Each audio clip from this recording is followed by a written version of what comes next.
Hey, what's going on? This is Vladimir. Today is the 42nd day of my commitment.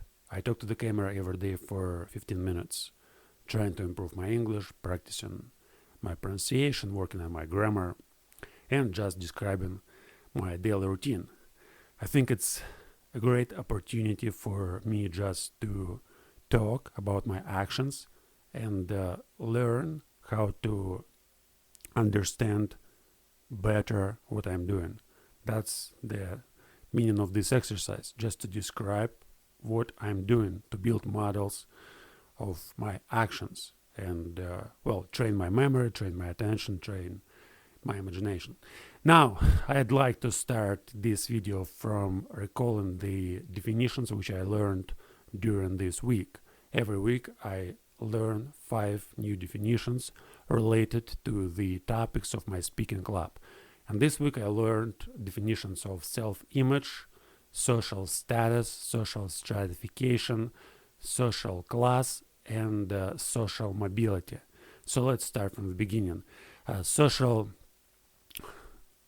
self-image is a mental picture, generally of a kind that is quite resistant to change, that depicts not only details that are available for objective investigation by others, height, weight, hair color, etc., but also items that have been learned about by persons about themselves, either through personal experience or by internalizing the judgments of others.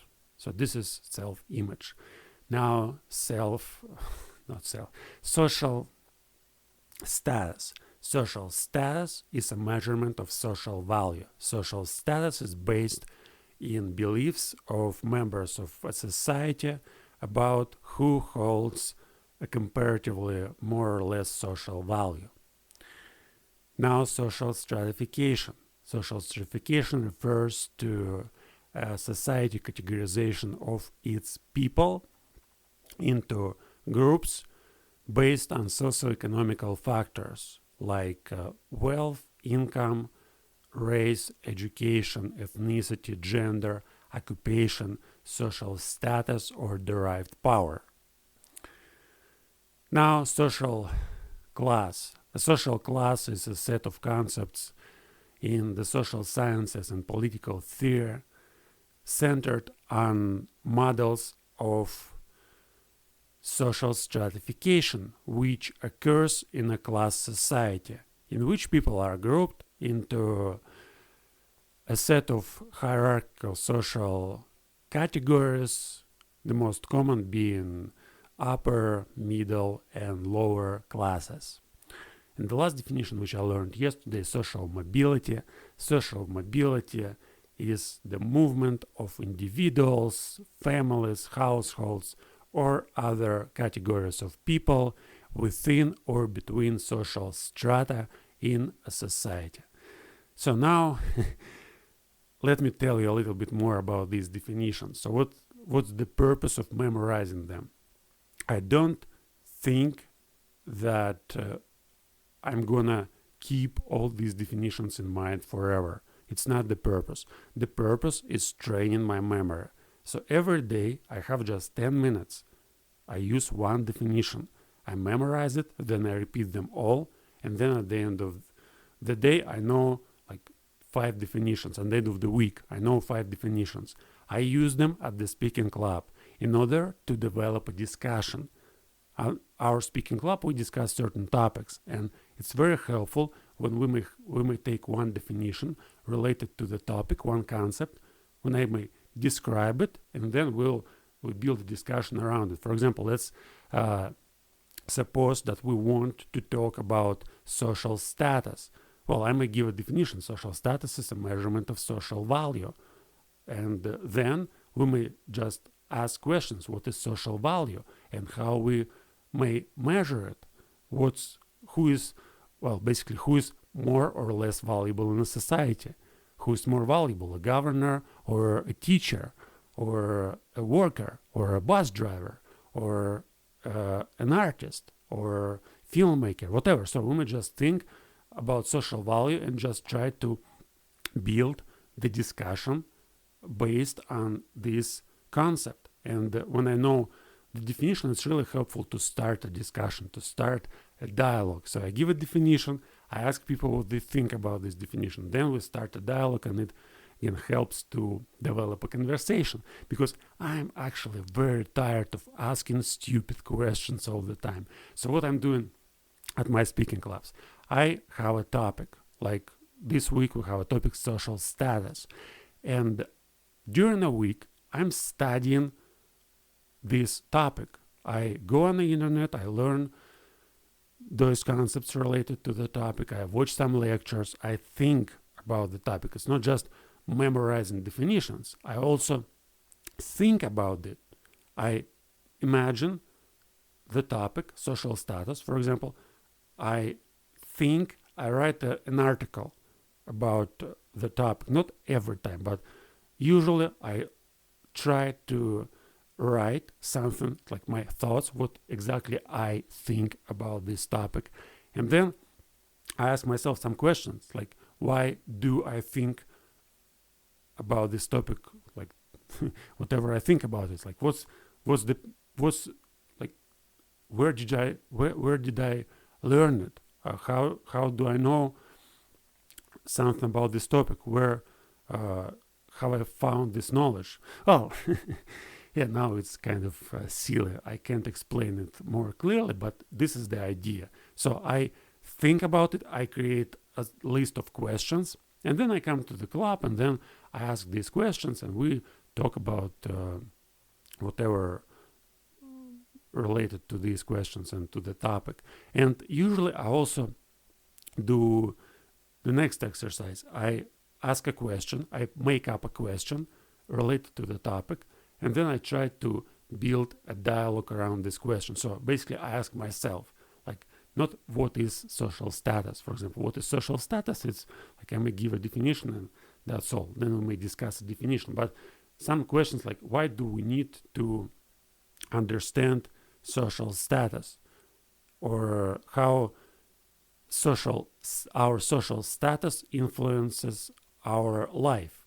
Or why do we have social status? And then I ask these questions and I try to answer these questions. I try to make sense out of my own understanding. And then I try to build dialogues around just every question. And it helps me to understand better how to build the discussion, because when I come to the discussion, if I have like 10-15 questions, most of the time I know exactly how to develop the discussion around these questions. So if people don't know what to say, if people are silent, I just help them by using these models of dialogues which I already thought through in my mind.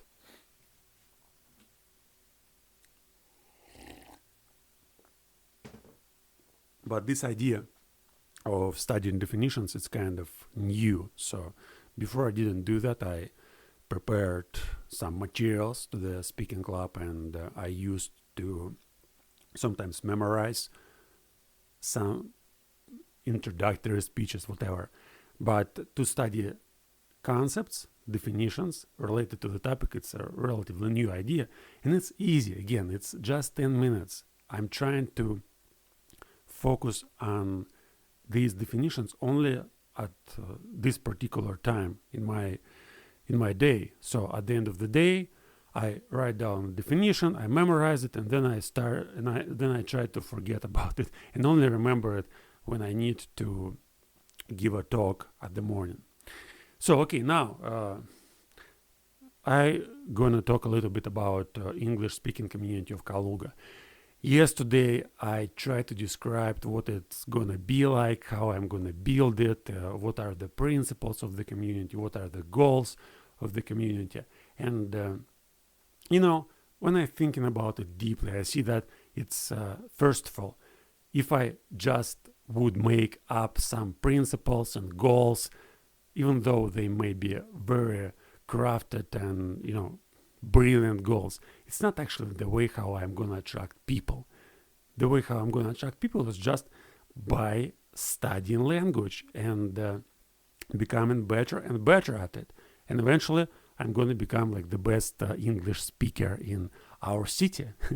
And then I'm going to ask people to join my community. And in this community, we are supposed to study language. We are supposed to develop our language. We are supposed to share our knowledge. And yesterday, I decided that it's not going to be a community for everybody. Because, when I say, like, listen, we are studying language. We are great. We're, do all sorts of job. We study communication. We have speaking clubs. We have a place where we may gather. If you want to study language, come to us, and it's a great opportunity for you. No, it's all so boring and dull. No, it's like it's going to be a community, first of all, for those who know language, who can speak. I'm not going to gather up people who just go to school and they can't say anything, and they come and they sit for 2 hours without saying a word. No, it's like all the people who are going to be part of the community, they must speak English well. It doesn't mean that they have to know grammar at the perfect level, that they have to speak without, accent, whatever. They must understand English. They must understand native speakers, and they must be able to talk, well, at least as well as I can talk. So if you can talk like me, you are welcomed. Well, of course, it's not necessary. I mean, when I say as I can talk, I don't mean you must, you have to be able to speak as well as I can talk. No, you have just to be able to speak. So the point is, if your English is, let's say, pre-intermediate, and you have troubles with expressing your thoughts, but you try to do that. You practice English every day. You speak in English. Probably you write something. That's okay. You may join. If you can come to the meeting, if you can explain what you are doing, why are you doing that, what are your purpose, and why you study language, and if you may make a conversation, engage in a conversation with other people, that's suit. So you may join the community.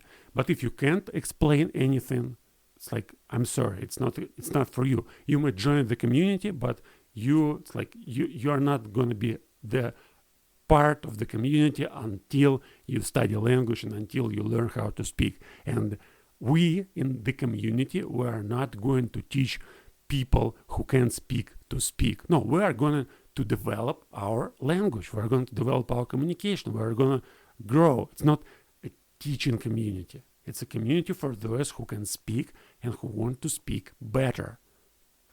Okay. How much time? I have just 1 minute. Not one, actually, I have 2 minutes. So it's not going to be a community for everybody. It's going to be a community for those who can speak. Now, how the hell am I going to build this community? It's very simple. I'm studying language. I'm studying it 16 hours a day. So whenever I have time, I study. I read Shakespeare. I watch lectures by Wes Cecil, Robert Paul Wolff, Shelley Kagan. It's just now. I watched tons of lectures previously. Jordan Peterson, Paul Bloom, I've even forgotten the names, Robert Sapolsky, whatever. I read lots of books, and I'm gonna do it more. So the point is, and whenever I don't get information, whenever I don't consume language, I produce it. I always think in English. And I see a huge path how I may do it better. So I have maybe 50 books which I want to read. Great books written not just in last decade or last century, but written throughout the whole history. Starting from Chaucer, and I mean English books, of course. Starting from Chaucer, Shakespeare, Milton, poets, Byron, Shelley, Robert Frost, whoever, Emily Dickinson, I don't know. There are lots of books which I want to read, and I want to watch lots of different courses of lecture. I don't have time to watch them all, but I know, like in the next few years, I have a program which I'm going to follow. And in this program, I'm watching lectures, I'm reading books, I'm writing every day, I'm speaking to the camera, I'm improving my language.